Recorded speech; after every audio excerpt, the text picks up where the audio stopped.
Welcome to Table Talk, the podcast where we explore people, stories, and ideas behind business families. I'm your host, Matt Knight, the Executive Director of the Alberta Business Family Institute at the University of Alberta. Today, we're zooming out a little bit and asking what is maybe a deceptively simple question, looking a little bit more at what really is a family business. My guest today is Dr. Vikas Mehrotra, who's also the Dean of the Alberta Business School and a leading scholar on family enterprise with a global lens and a little bit of finance mixed in as well. His work spans from adult adoption in Japan to arranged marriages and alliances and to how families can maintain control with minimal ownership.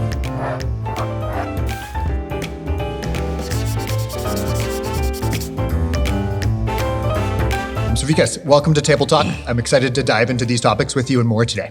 Well, I'm delighted to be here, Matt. Excellent. Well, before we get into kind of some of the technical aspects of your research, I'd love to learn a little bit more about, kind of the person behind you.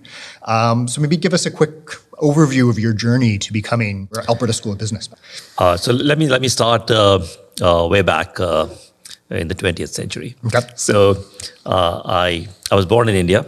I did my first degree in chemical engineering, and that was mostly because my dad was an engineer, so I thought I should pursue engineering. Right. And then 4 years later, I discovered really I'm more interested in economics. Okay. So I pursued an MBA from Florida, and then from Florida I went all the way to Oregon across the U.S. and spent 5 years pursuing a postgraduate degree, a doctoral degree in finance, okay. And hence my interest in finance. Yeah. From then, I met my wife there. She was visiting from Tokyo, and we got married in Calcutta. We went back. Wow. And then the two of us, we drove from Eugene, Oregon to Edmonton on a crisp July morning. Okay. Beautiful. So I come to Edmonton in July, and I said, wow, this is the best place on the planet. And then I discovered winter. Mm-hmm. Okay. Nice. So you came here, moved here with your wife, started at the Alberta School of Business. What kind of drew you into some of that family business research? Well, family business research, really, if you think about it, all firms start by some founder. Mm-hmm. So at some point, you have to question what really is the motive for starting this business. What motivates entrepreneurs at some level? Yeah. So that's a question as important in economics as it is in family business, as it is in society. Mm-hmm. So it's curious. We're all curious about what motivates these entrepreneurs that go into businesses, that they found businesses, despite the fact that the average return to entrepreneurship is less than the risk-free rate of return. Okay. That's a fact.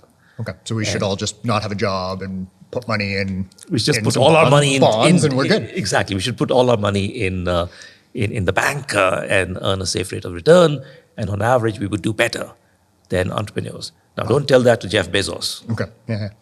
Okay. So aside from kind of maybe that kind of piece of advice, so you've done research on a whole bunch of different continents, looking at a lot of different types of family businesses from a global perspective.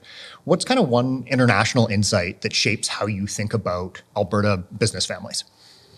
The international insight is that there are commonalities, despite, we tend to overplay what's different across countries. But really, there's much more things in common than there are differences. Yes, there are some salient differences, like you mentioned the work I've done on adult adoptions in Japan. Yeah. That clearly is a unique practice that I haven't encountered in any other part of the world, where business families have this flexibility to adopt adults into their family. Literally, the adoptee has to divorce their biological parents, and they have to go through a registry and all of that. And then they become part of the adopted family. For example, every single CEO of Suzuki has been adopted. Okay. So those family members, they're not even competing just with their own brothers and sisters. They have that risk of their parents adopting someone else if they're not the right successor. That's a good way to put it. That if I am the heir of a business tycoon in Japan, I dare not put my feet up, because then I could get a new sibling. Yeah, that's a big imagine being, a 22-year-old thinking you're going to take over the family business, and next thing you know, you have a, 24-year-old older brother who went to Harvard or the Alberta School of Business. Exactly. Nice. Okay. Well, let's maybe take this global perspective and dive a little bit into, what was a really kind of a bit of a provocative idea around, we've maybe been misdefining family business or not looking at the right things. So in your work, you've looked at, we're almost like victims of what you've called this lamppost fallacy, where we measure ownership, and connect that to families more because it's easy and it's in the light than, it maybe being the right factor. So, what does that bias do to our definition of family businesses? That's a really good question. So let's unpack all the stuff that you've said here. So what does it mean by the lamppost fallacy? Well, if you look at how the literature on family businesses has gone about identifying family firms, that's where the lamppost fallacy comes in. Traditionally, the bulk of the literature has identified family firms based on ownership. Okay. What exactly is the ownership of the founding family in the business that we are looking at? And if that passes some threshold, it could be 5%, could be 10%, whatever that threshold is, if you are above that threshold, we bestow the status of family business on you. Okay. You call it a family business. Now you might wonder, how does it distinguish this family firm from another firm where the ownership is in the hands of a different type of blockholder, perhaps an institution, right? And that's a legitimate question. Yeah. So some studies go beyond this, and they said the ownership is not enough. You also need to have some sort of control over the business. And typically that control manifests itself in one of two ways.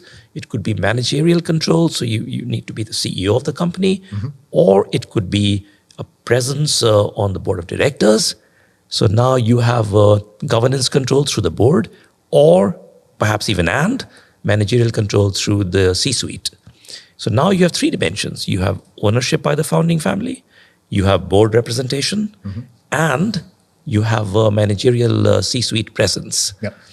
It could be all three of them. It could be any one of them.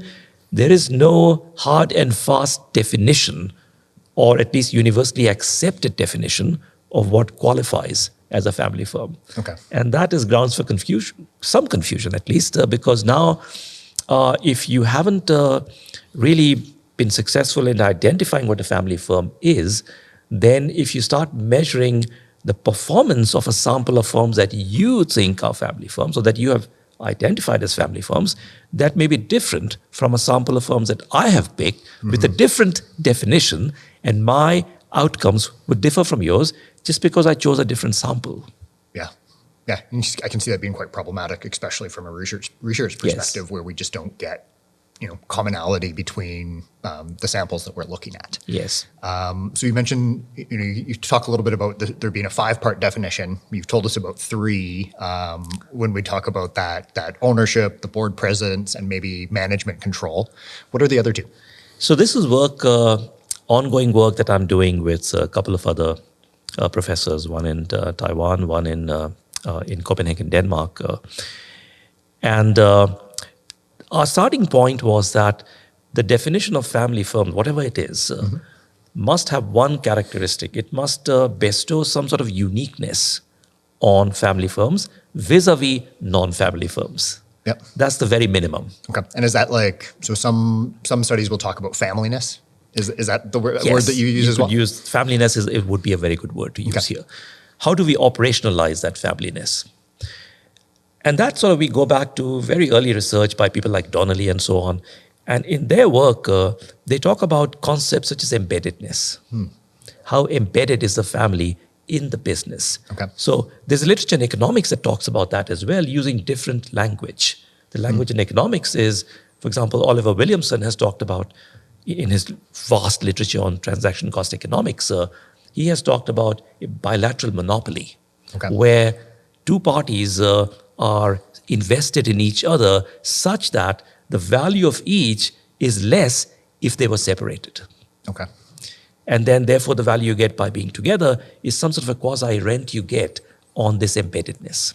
Okay. So 1 plus 1 is more than 2. Yes. Okay. And so the family's value would be less if it was not part of the business, and the business value would be different if it was not part of the family. So that embeddedness then is an important feature of family firms. Yeah, no, that it definitely makes a lot of sense. It sounds a little bit abstract, but those definitions help. And so how do you operationalize that is the real question. Yeah, so how do you measure that? Would it be like number of employees, tenure, overlap, valuation? Okay.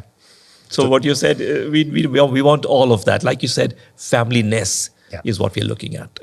But we chose 2 specific metrics to get into this concept of embeddedness. One is, like you said, how many family members are involved in the business. If it's just one, for example, Bill Gates starts Microsoft, and it's just Bill Gates, and his progeny have no interest in running the show, nor his cousins or siblings or whatever. Okay.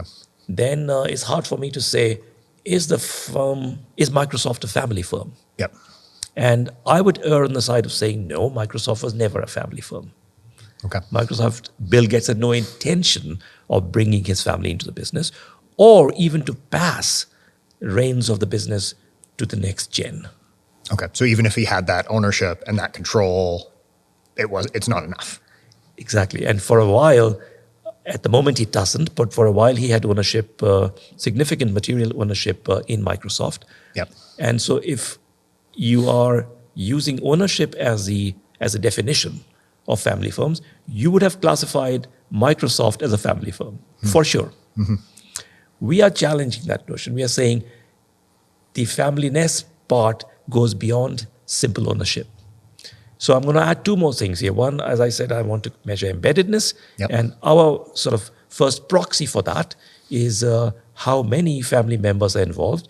And if it is more than 1, it is a sign of embeddedness. Okay. If you have multiple family members, multiple being a number more than 1, it is more likely to be a family firm. Okay. And do they need to be working in the business or could they be on the board? It could be either. Could be either. It could be either. It could be on the board. It could be in managerial positions. And the second thing a second variable we add here is succession. There has to be a second gen. Okay. A next gen. A next generation. And it could be in evidence or it could be by intent. Okay. One of the 2 has to be there. There has to be a specific, specified intent that you're going to pass on the business to the next generation. Or this should be in evidence by looking at Bill Gates' progeny in the saddle at Microsoft. That would say, yeah, this looks like a family firm because Gates Jr. is there. Okay. Interesting. So let's maybe go dive in on this real world example a little bit more. So you talked about Microsoft. I think in a conversation we had earlier, you said like in 2004, it would have been a family business by some definitions. And then there's another firm that we can compare it with, like Casio. Right. Why does one count as family on paper? And the other is, actually has that dynasty in practice. So those are very good examples that you chose, Casio and Microsoft. In the case of Casio, it was started by 4 brothers with eponymous names, Casio brothers. Okay. So, and these 4 Casio brothers, they started the company way back in the 1950s. So from the beginning, there was this multiple family members involved in that business. And even over time, ownership did dilute, which happens literally all over the world. Anytime you're growing your business, if you're financing that growth by equity, your equity will, by definition, dilute. Yep. And that's something we see all over the world. And it happened to Casio as well. Okay. So by the time you come to, 50 years later, the ownership of the Casio family is now minuscule, almost insignificant. And yet they are involved in running the business through 2nd and 3rd generations. Okay. So they do qualify as a family firm in that regard. There is a next gen. Yep. There is multiple family members, and there is control through boards and so on. Yeah. But it's maybe complicated because they might not meet that traditional ownership threshold. Yes, and so that's the second type of, you're 100% correct. That leads to the second type of bias. The second type of bias is you're undercounting certain firms like Casio, because if you just use ownership, they don't look like family firms because the ownership is minuscule. It's below some arbitrary threshold that you might choose. Yeah. On the other hand, 2004 Microsoft, Bill Gates' ownership is above that threshold, and you are overcounting family firms by counting Microsoft as one. So there's these two biases, an overcount and an undercount. And our five-pronged proposal, to use a five-pronged definition of family firms, tries to minimize these two overcounting and undercounting biases. Okay. So would you have to hit a threshold in every single one of them? Or could you get like enough points in 3 out of 5 to meet your definition in that threshold? Or how would that work? So what we are saying is that the most important part of family firm is what distinguishes them from non-family firms. Okay. And we are proposing to put even more emphasis than you put on ownership on things such as succession intention, succession practice, and embeddedness. Okay. These two are more important for us than how much ownership does the founder have or founders' heirs have in the continuing business. Yeah, I think that makes sense. So if we can maybe go a little bit further on that succession part or that succession motive, I think you've talked about this also as like the Achilles heel. Yes. What are maybe some of the signs that you could see in the next generation in a certain dynasty of families that would maybe indicate that there might be a crash or some problems coming in this succession?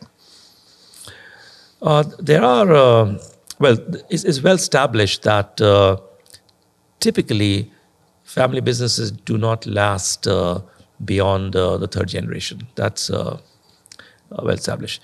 But that's also true of non-family businesses. Yep. If you look at the length of time the average firm on the New York Stock Exchange stays listed on the exchange, you'll be surprised to know that the median is 7 years. Yep. That means there's a 50% chance that you are delisted in less than 7 years. So family firms have a bit longer time frame that they stay listed. But nevertheless, you're right, the succession is the Achilles heel of family firms because by definition, you're looking for successors in the pool of your own heirs. Mm-hmm. And that cannot be globally optimal by definition. Yep. That means you're leaving smarter people who are not related to you. Yeah, from that succession pool. Okay, so that takes us into a pretty kind of fun area of your research that I really enjoy. That definitely goes beyond North America there. But let's maybe talk about some of these alternatives to succession, and let's maybe dive into that Japanese one that we talked about at the beginning. So you found in some of your research that adopted heirs will actually outperform blood heirs within Japanese family businesses. What drives that? And is there any part of that we could maybe bring into North American family businesses without feeling kind of weird about it? So now, yes, let me just rephrase, recap what we found in that study. We were looking at post-war Japan. So let's make that clear that the time frame is post-war Japan. And we are looking at succession practices that involve on occasions, not too rare, but on many occasions, choosing an outsider as the next heir by adopting that outsider into the family. And in all of our sample cases, this adoptee was a male. Okay. So what's the purpose of this? Often the purpose is the founding family doesn't have a male heir. Okay. So they choose an outsider, like, for example, the Suzuki family after mentioned have done. In almost half the cases, the outsider who's chosen also marries a daughter of the founding family. The adopted heir would? Yes. So they're, okay. And this was very uncomfortable for when in occupied Japan, which is a small period during which Japan was run by General MacArthur after the war. Okay. So at that point, the question becomes, what do you achieve by adopting this person into the family versus employing the same person as a professional manager, which is more common in the West. Yeah. And I suspect what the difference here is what in the family business literature is often referred to as agency problems. Mm-hmm. If you're an outsider as a professional manager, your interests may not be 100% aligned with that of the founders. You may pursue your own self-interest. But if you're adopted into the family, almost by definition, we are ruling out that sort of an agency. You're no longer an agent. You are now a principal in that business. Yeah. You're now an owner of that business. Yeah. And maybe to simplify that a little bit for just for conversation as well. So like the agency side is looking at, a family business, they want to go long term. So they're looking at multiple generations in terms of value for the family firm, where CEO is going to be compensated, on short-term performance over probably 3 to 5 years. So that's the issue that they're looking at there, right?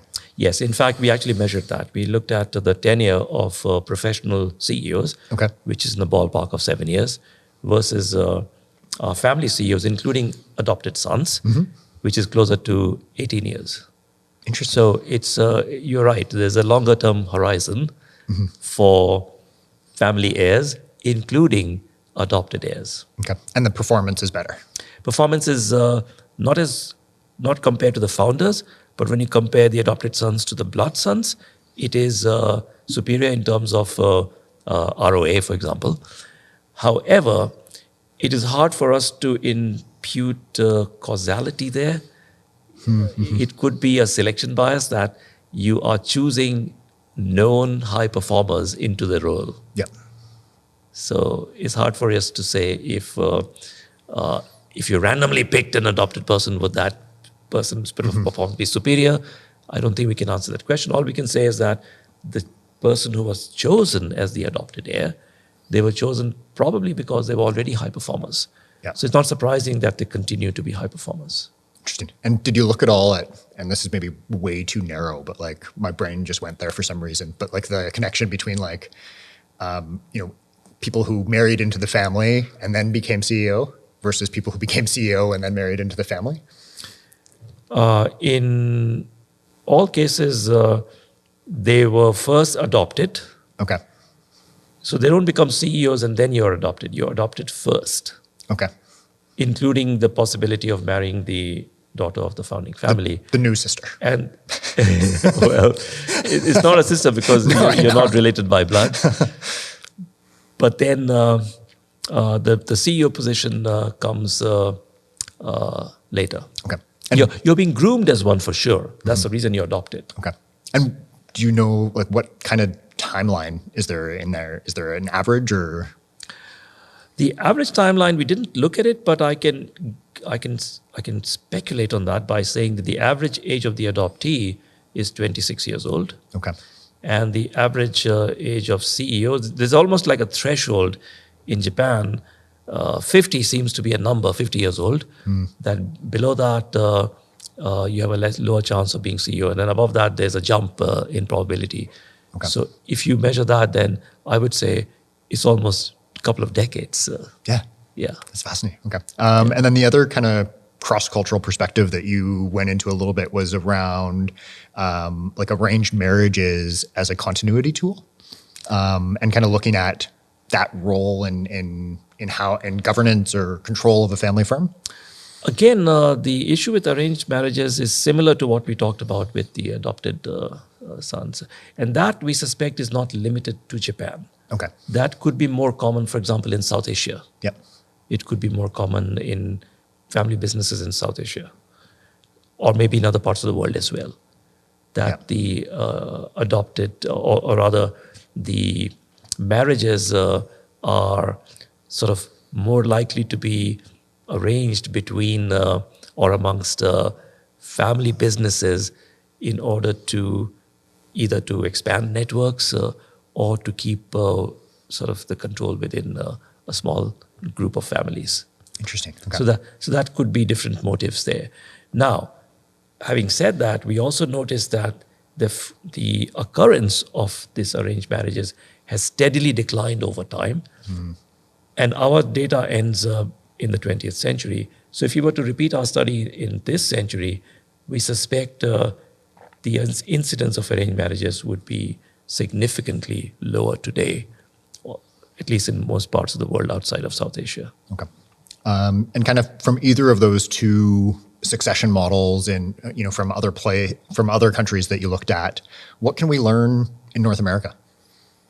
What we can learn from North America is that in many cases, our family businesses here are either looking at a family pool of their own heirs, or, for example, in the case of Canadian Tire, you look at a professional manager who comes in. Okay. So the control is still in the hands of the founding family, but the CEO position is offered more widely to a selection pool that involves non-family members. So that is what we call a family firm, where the control resides in the hands of the founding family, but the management CEO position is professionally managed by a non-family member. Okay. So what's the advantage of that?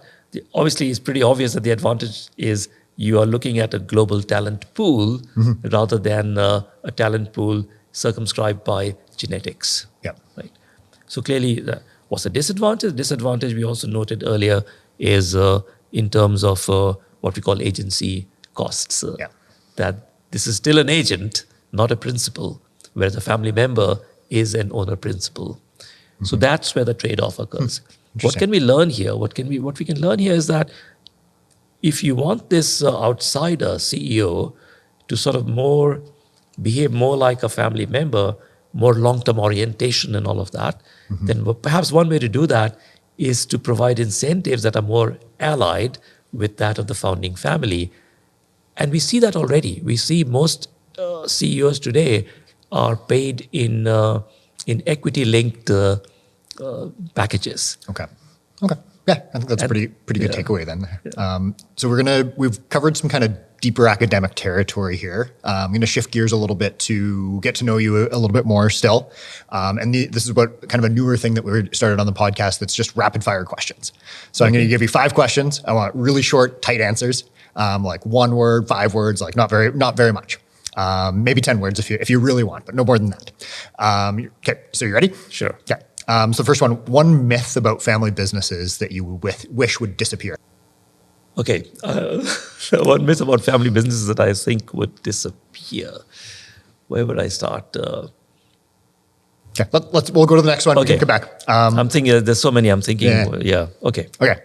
What do you love most about being dean? And what do you like least? What I love most about being dean is the ability to sort of work with a large group of people collaboratively.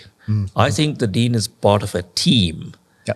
And that to me has been the best part about this is my second year as dean. Okay.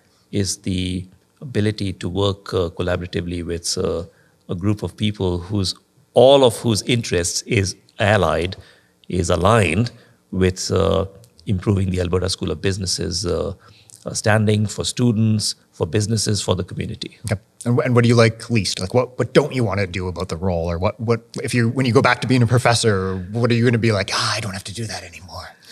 Well, the 7 o'clock breakfast would be one of them. Okay, yeah, no, that's fair. And then if you could have dinner or breakfast at 7 a.m., maybe we won't do that one, with any family business leader, past or present, who would it be? I would choose some of the Japanese family business founders, for example, the Toyota family. Mm-hmm. Yeah, good choice. Okay, complete this sentence, kind of like the first question maybe, but the biggest mistake a family business can make is? Succession. Yep, nice. And then best piece of advice that you've ever received about leadership?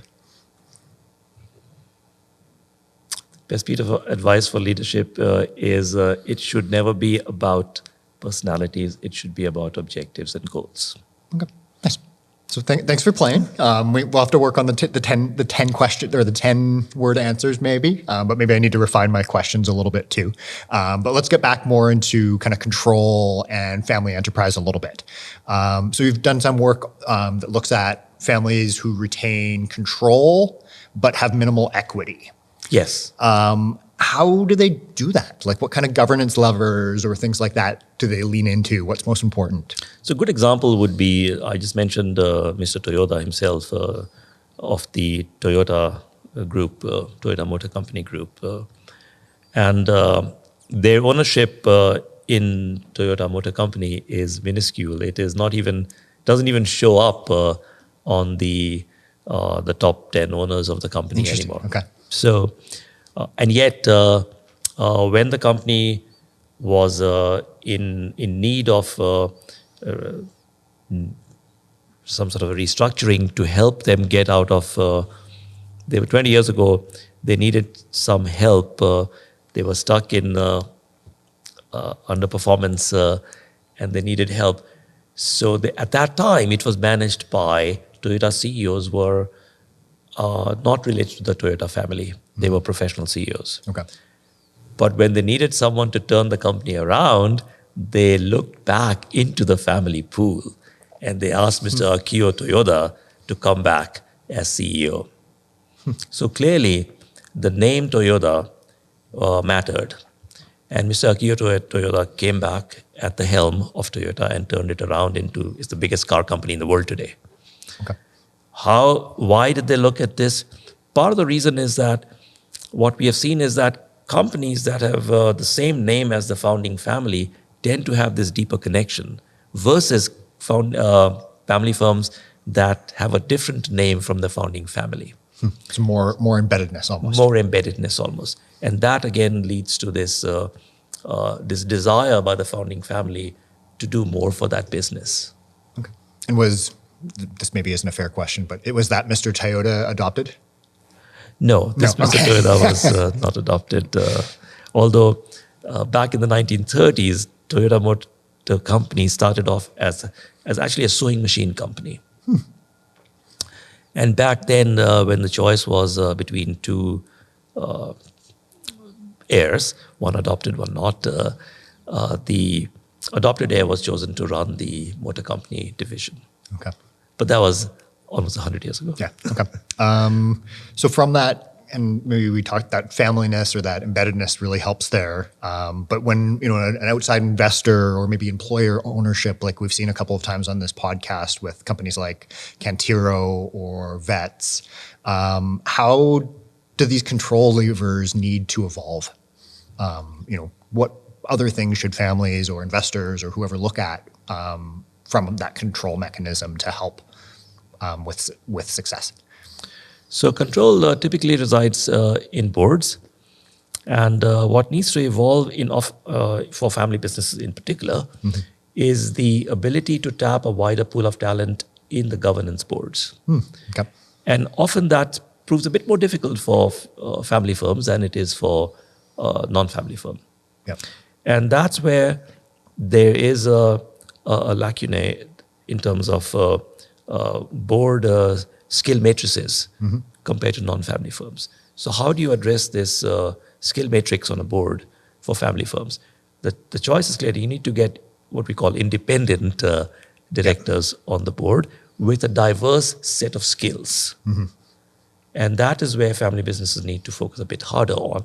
Okay. Can they attract this diverse matrix of talent on the boards as successfully as a non-family business can? Okay, so just really going outside the family and getting more independent directors to be involved. Absolutely. Okay. Yeah, we've had that conversation with a couple of firms like Little Potato Company is really big on that, and some other ones that we talked to on this podcast are really big at how do they get strong independent boards. So good to see that they're doing some of the right things there.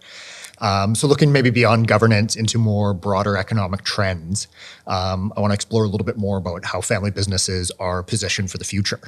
So you've warned a little bit about, the rising contracting costs that are making supply chains more and more risky for family businesses and non-family businesses.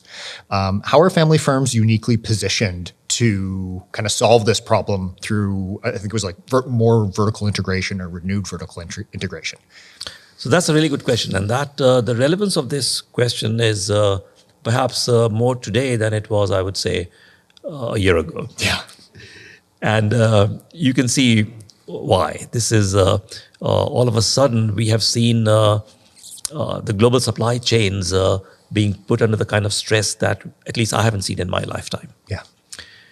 So what this really means is that whereas even 5 years ago, even 1 year ago, if you're a family business, you could focus on the knitting, exactly the little thing you're doing, and rely on a supply chain spanning the world to basically get you all the inputs you need. Yep. And vice versa, and also all the outputs on the output side as well. All of a sudden, that's under stress now. So now, all of a sudden, it becomes more important for families to have connections with other families that tries to have a plan B, so that in case I have disruptions in my existing supply chain spanning the globe, I have a plan B. And that plan B is where vertical integration comes in. Something that you would not have considered earlier. Now you want to say, okay, I need to have my own sources of inputs, my own connections. Instead of relying at arm's length contracting, I need to now internalize that. Okay. Even though I know it's a bit more costly for me to do that, I'm now looking at risk. I'm not looking at cost alone. I'm also trying to manage risk at this point. Okay. And can you think of any kind of examples to illustrate that? So let's say you are assembling some gadget here in Edmonton. Now, you could have relied last year on all aspects of that by procurement from all the way from Panama to Peru to Hong Kong to wherever. And now you're saying, okay, I could continue to do that, but I also need to look at families within Canada and see, could I start new connections with families in my own space, in my own industrial space, in my own vertical industrial space, so that in case my supplier in Peru is not available, I have a plan B. Okay. What kind of contracting I need with the available vertical supply chain value chain in Canada, that again depends on the cost benefit of looking at this.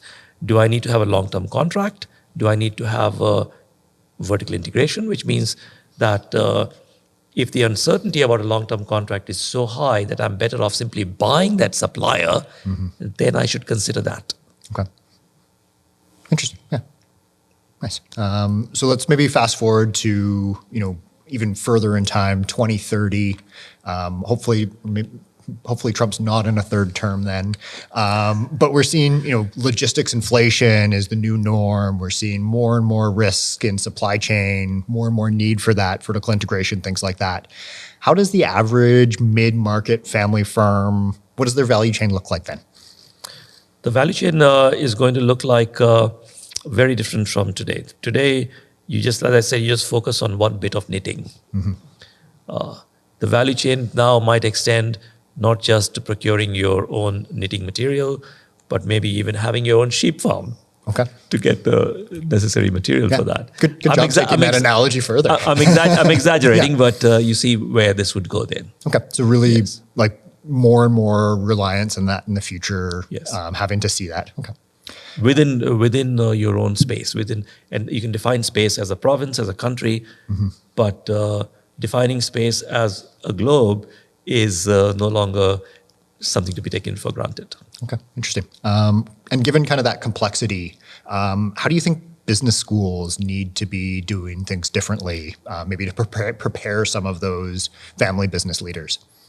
Business schools need to, we are very lucky. We have ABFI at the business school, one of the best business institutes in the world.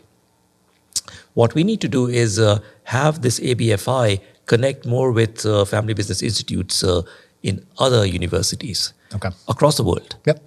And that way we share our own knowledge, what we learn, and we learn from what they bring to the table. Okay. We need to have conferences that are more on a regular basis with these institutes across the world.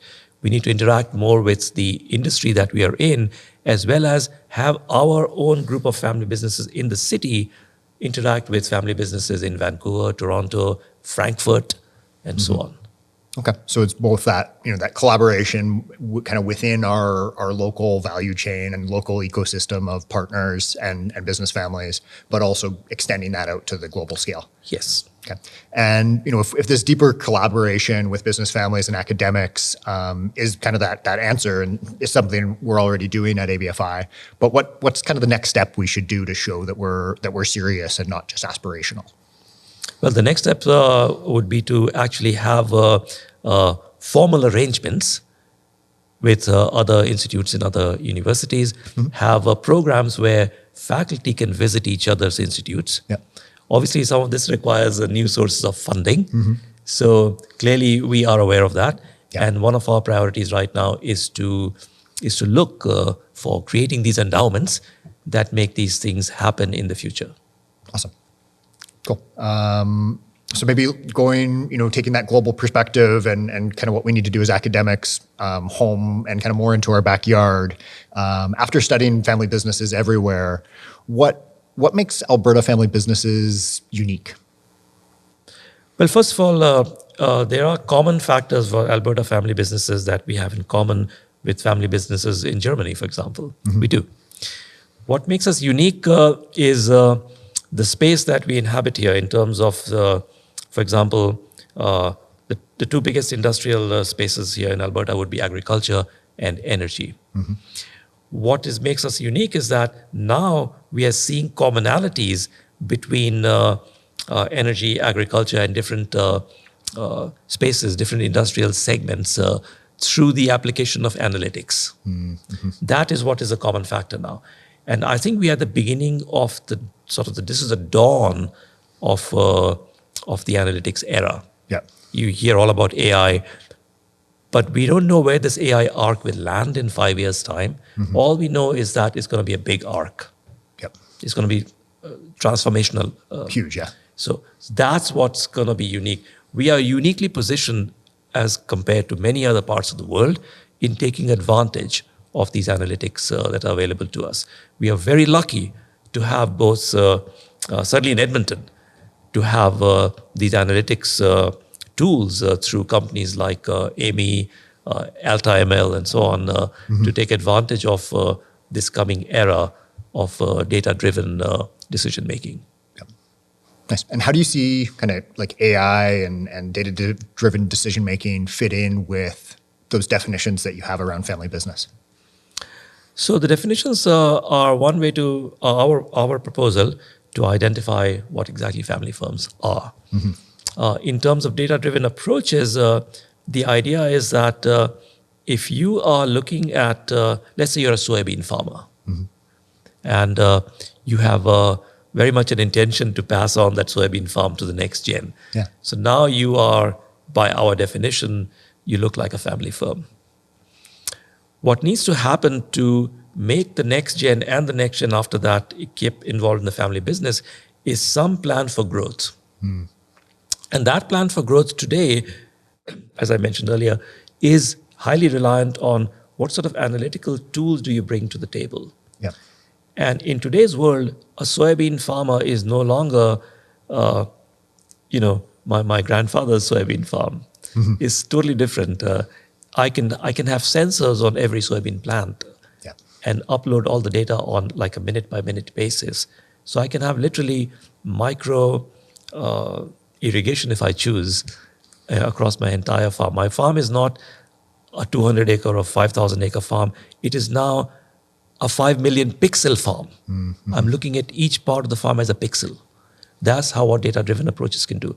That's where the intergenerational aspect of the family firm comes in. Yep. That you now are training the next generation, not necessarily on the farm, but you're training this next generation at universities who are now getting all of the tools from data-driven approaches to bring back to the family. Okay, so it would kind of help to reinforce both that embeddedness and then also the kind of the succession motive. And the attractiveness of coming back to the family business. Often what happens is, I'll give you my own very close friend of mine who grew this family business from nothing to a reasonable size business. The trouble he's having in succession is that his children, both his daughter and his son, are not interested in that bit of business. They are interested in something different, something that's more current to them.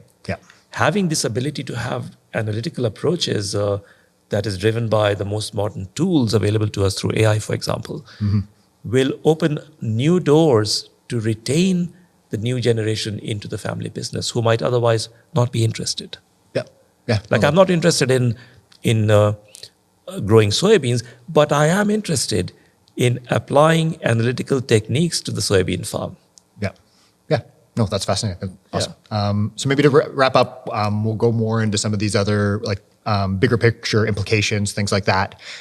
So if you could kind of wave a magic wand of some sort, what kind of public policy barrier or thing like that would you try to remove to help family businesses thrive over the next decade?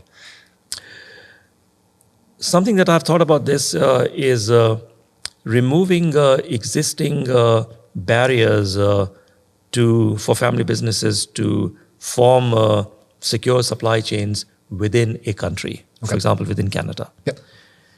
And here, everyone today is talking about interprovincial trade barriers. Our first task here would be, what exactly are these interprovincial trade barriers? Are they affecting goods? Are they affecting services? Are they affecting both? To what extent are they affecting small family businesses? And once we try to understand that, then I can connect small family businesses all the way from Prince Edward Island to Vancouver Island. But unless I understand what these barriers are, that would be difficult to do so. If I have a family hair salon in Nova Scotia, am I allowed to come to Alberta and cut hair? I don't know the answer to that question. So the first task in front of us is to put on the table what these interprovincial trade regulations and barriers are, and then try to dismantle them piece by piece by piece. In a sense, we have a crisis in front of us. We shouldn't let this crisis go to waste. And that connects really nicely to your previous point around how do we make sure we build those relationships within the local community and have those value chains extend to support the business families around us. Nice. So what kind of piece of research or information or insight that you took from some of the work that you've done on family businesses has kind of stayed with you the longest? So the family business research that we are doing, what has stayed with me the longest is the ability of family businesses to manage succession. That, as I said, that is the Achilles heel. And that is, to me, the biggest takeaway from this whole literature is, how do families do that? And we need to understand more of that. Maybe we need to do new research in understanding different succession models that family firms have across the world, and how they manage to minimize this risk, succession-based risk. No, that's definitely a good point of something that is hugely impactful for business families and also a great opportunity for research. So maybe a little bit more kind of mainstream. What business book, I like to ask this on the podcast for just about every guest, has kind of shaped the way you think the most? What business book? The most recent one I read is the Business of Prediction or using on AI from the group in Toronto at the Rotman School. And that is eye-opening. If you are in any business, family business or non-family business, what you need to know is, where is this new AI revolution taking us? We are in the business of prediction at the end of the day. How is the business of prediction changing using these new tools and techniques? That's where some of the new books that I'm reading are helping. Nice. And I definitely lots of advice and learning opportunities for business families already in this episode. But what's kind of what advice would you give to business families trying to kind of balance that legacy with innovation and AI and relentless change? So the relentless change bit is mostly the environment, and you have to know how to now deal with this. And the pace of change is only going to increase.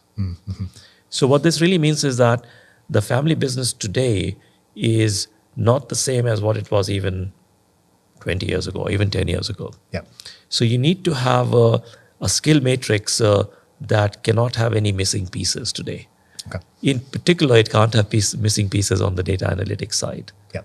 And that is where I often see smaller businesses, particularly smaller family businesses, sort of face a disadvantage compared to larger non-family businesses who have the tools and the resources to get on side with the new fast-changing technologies and tools. Okay.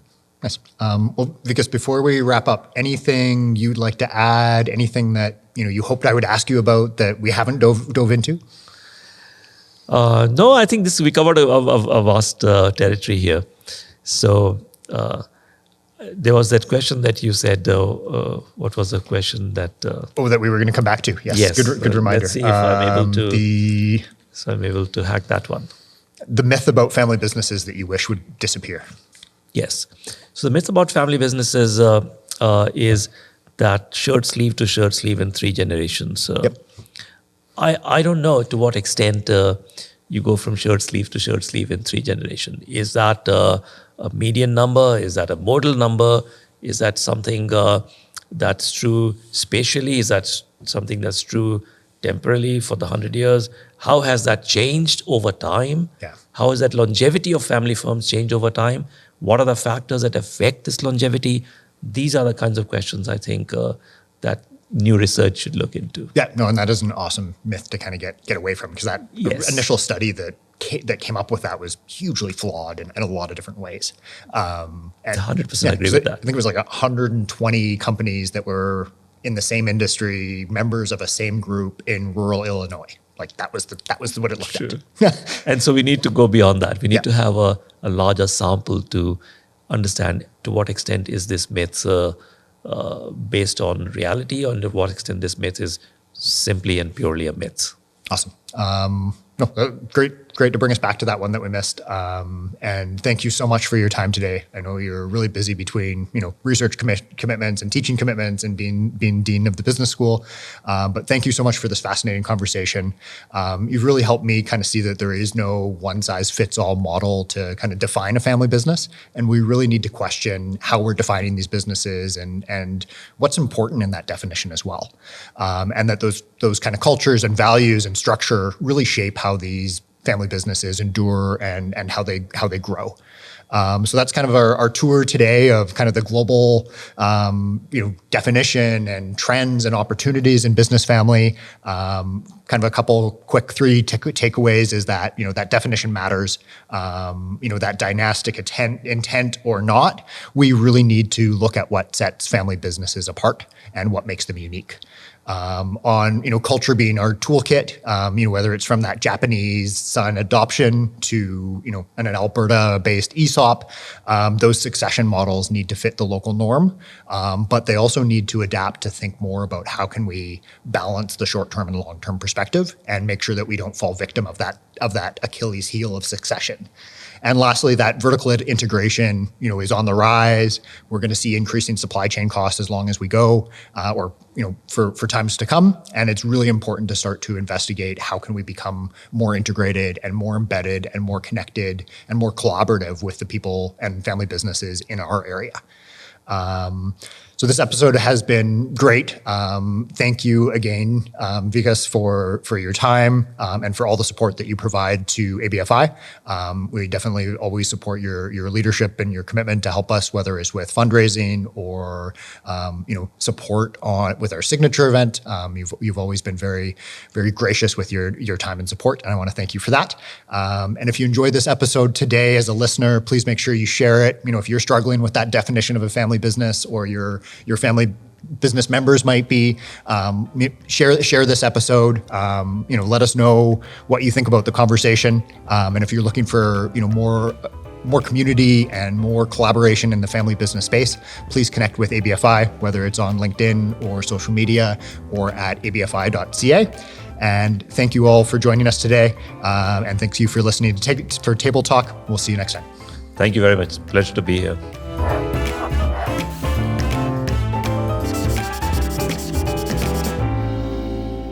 This series is proudly produced by the team at Road 55. Road 55 creates content that connects.